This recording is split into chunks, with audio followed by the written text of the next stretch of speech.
If you've created any blueprints in Unreal, then the Graph Editor Mode window may look familiar to you. This is because it's very similar to the standard blueprint editor, and it works very much the same way too. There are several panels that you need to be aware of in the Graph Editor Mode.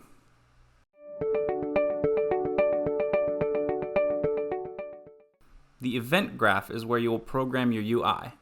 Any events such as on-click events and on-hover events will be programmed here.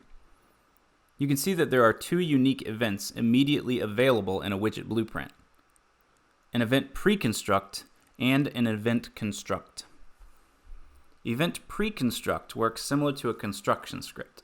It will allow you to see the widget in Editor as it will appear upon creation in the game.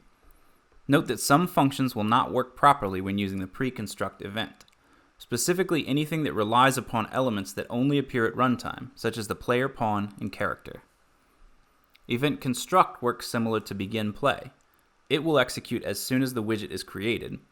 It may also be called again when the widget is added or removed from a hierarchy.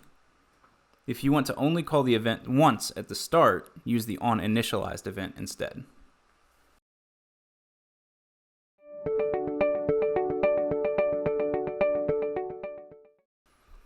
The Blueprint panel contains all of your events, such as on-clicked and on-hovered events. Event dispatchers, which allows your widget to communicate to other blueprints and widgets outside of its immediate scope.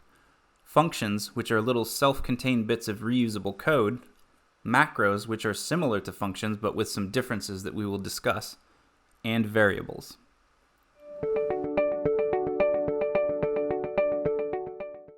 The Details panel shows and allows you to manipulate all details for whichever item is selected in the Blueprint panel.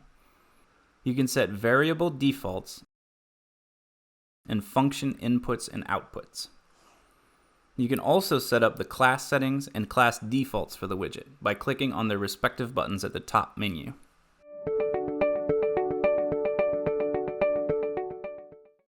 To see the compiler results panel, you may need to add it to the editor. Go to the main menu panel, select Window, and click Compiler Results. The Compiler Results tab shows all pertinent information about the widget once it has compiled.